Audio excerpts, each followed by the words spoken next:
7, where wrecking crews continue to work through the night to demolish the devastated homes. We're going to show you fire crews continue to pour water on some hot spots. 2 of the damaged homes had to be demolished. The night team's Grant Greenberg is now live with a look at some video captured moments after the explosion. Grant? There was a guy we spoke with tonight. He says that one day there was a fire right next to where he was, but no one had a camera. No one was there to capture any of the images.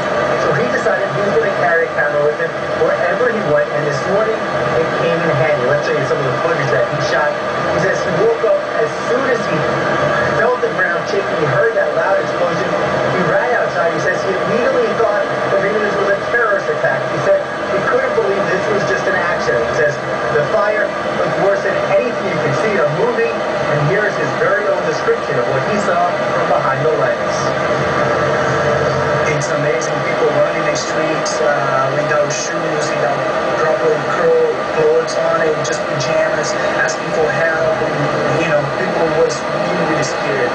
Even the cops was scared because the explosion was what happened all the time, and the cops put their hands in their head and asked us to evacuate the area. It was really, really huge.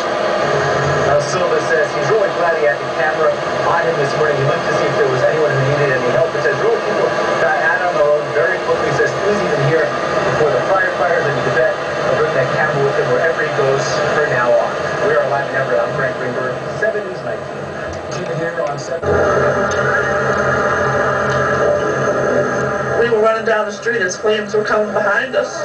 It was awful. It was the dead of night, but Main Street was brighter than ever. Henry Silva grabbed a video camera. A lot of fire everywhere, in the grass, in the asphalt, in the cars, in the houses. A tanker full of gasoline rolling over at the rotary, igniting. The 9,000 gallons of fuel setting homes and cars ablaze.